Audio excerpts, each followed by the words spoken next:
जय जगन्नाथ। भारत की सभी सनातन धर्मी और विश्व की सारे भक्तों को मेरा प्रणाम। आज सारे भक्त लोगों का और मानव सभ्यता का, मानव समाज का एक ही प्रश्न है। कलियुग को 4,32,000 भोग होना है। अगर 4,32,000 कलियुग का आयु है तो इतने जल्दी कलियुग का कैसे अंत होगा।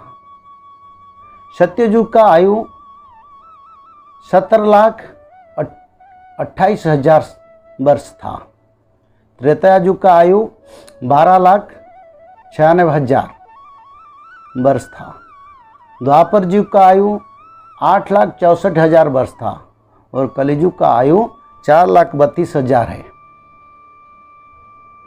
पर हम शास्त्र को अगर जाएंगे, शास्त्र में क्या लिखा है।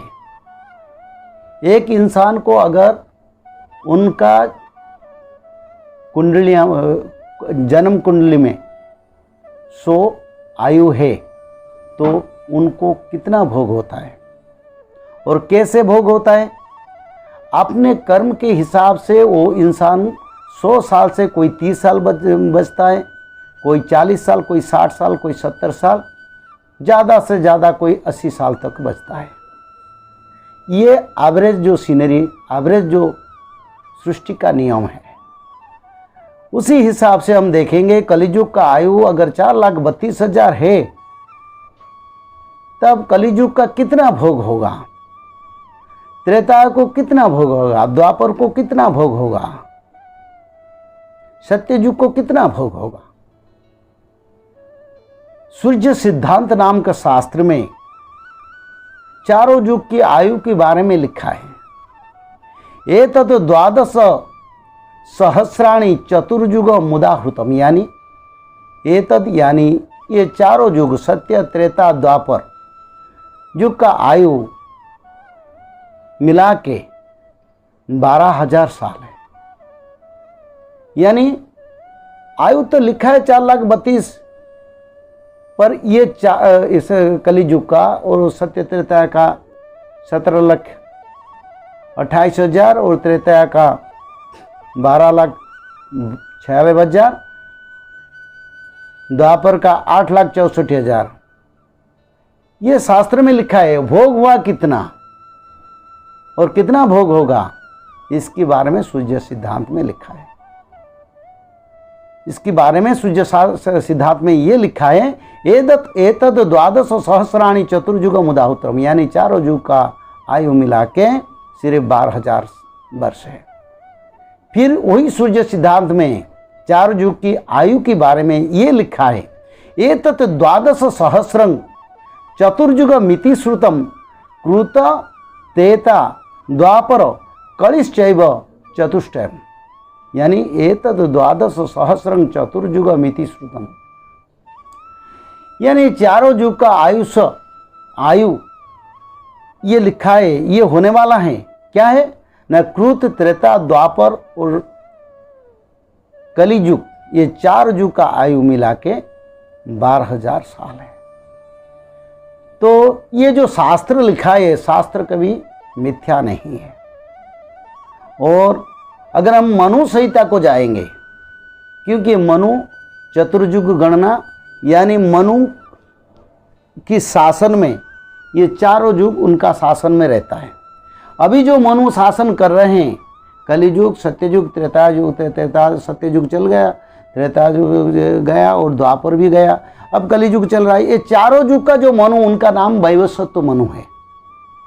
और मनु ने अपने शास्त्र में कलियुग एवं चारों युग और 3 युग को आयु को मिला के ये लिखा है, कृतं तेता द्वापरश्चैव कलिश्चेति चतुर्युगम दिव्य 12 वर्षी सावधान निरूपणम, यानी कृत यानी सत्ययुग, त्रेता युग, द्वापर युग एवं कलियुग, ये 4 युग को मिला के दिव्य 12 वर्ष, यानी ये चारों युग को मिला के जब देवता लोगों में 12 साल होता है तो मर्त्य में उसको 12,000 साल हिसाब आता है।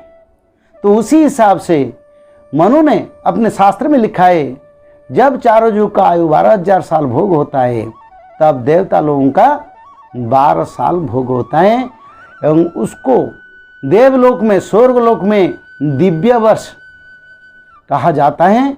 वही दिव्य वर्ष 12 साल के बाद, देवता लोगों को 12 साल के बाद मर्त्य में खंड प्रलय आता है। तो जो लोग बोलते हैं कलियुग का अंत नहीं होगा, उन लोगों के लिए ये शास्त्र जरूरी पढ़ना चाहिए, पहला बात।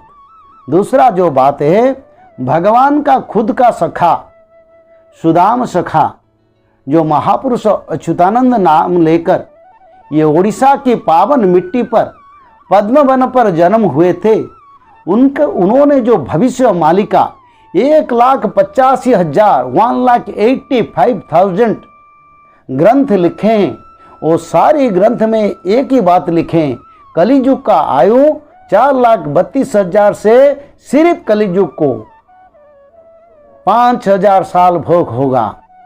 और ये जगन्नाथ संस्कृति, प्रभु भगवान का अवतार चैतन्य संस्कृति, ये सारे संस्कृति को मिला के ये हिंदू धर्म और सनातन धर्म का जो प्राण केंद्र उड़ीसा में है, श्री जगन्नाथ क्षेत्र, और जो पंचसखाए महापुरुष अच्युतानंद महापुरुष जसवंत महापुरुष जगन्नाथ दास महापुरुष बलराम दास महापुरुष शिशुवन, ये सभी महापुरुषों ने हर युग में प्रभु के साथ आए थे।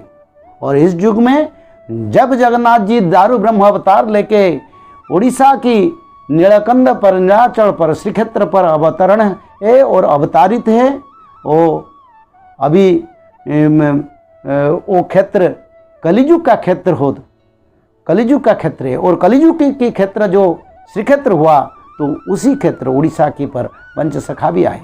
जब द्वापर युग हुआ था तब कृष्ण के पंचसखा कहाँ थे? द्वापर युग में श्री कृष्ण के पंचसखा दाम सुदाम सुबल सुभाव शिवच्छ, ये सब वही द्वापर युग में भी वृंदावन में थे। इसीलिए थे जैसे कि श्री कृष्ण जी ने जन्म होने से पहले उन लोगों भी, उन सखाओं ने भी जन्म लिया था। बिल्कुल ऐसे हैं, जब जगन्नाथ जी उड़ीसा की कलियुग में अवतार लिए, दारू ब्रह्म के अवतार विश्व के लिए श्री कृष्ण ने, तो वही उड़ीसा पर वही पंचसखा ने फिर आके उड़ीसा में जन्म हुआ। ये सारे भक्त लोगों के लिए चेतावनी है। मालिका ऐसे कोई कुछ नहीं लिखा है, जो लिखा है सही लिखा है। और मालिका की एक एक वाणी को कोई भी चैलेंज करेगा विश्व में, उसके लिए हम तैयार हैं। क्या नहीं लिखा है मालिका में? मालिका में उड़ीसा के बारे में नहीं लिखा है, भारत की सभी राज्यों के बारे में लिखा है। विश्व की जो बड़े बड़े देश, जो छोटे छोटे देश जो धर्म संस्थापना में रहेंगे और कैसे रहेंगे, और कैसे उसका उत्पत्ति हुआ और कैसे उसका विनाश होगा, सत्ययुग कैसे प्रतिष्ठा होगा, सारा विश्व पर इसके बारे में भविष्य मालिका में महापुरुष लोगों ने लिख के गाए हैं। उड़िया में जो लिखा है वो हिंदी में आपको मालूम नहीं है, इसलिए आप लोग पकड़ के चलते हैं 4,32,000 कलियुग का बाल्यावस्था चल रहा है। ये नहीं चलेगा, ये नहीं चलने वाला है। कलियुग का अंत हो गया। आप सभी लोग, सभी भक्त के लिए ये चेतावनी है। समय का अंत के समय सही रास्ता अगर नहीं जाएंगे तो धर्म संस्थापन में कहीं गुजर जाएंगे, उसका पता नहीं मिलेगा। आज तो समय हो गया, फिर अगले एपिसोड में इसके बारे में आलोचना करेंगे। जय जगन्नाथ।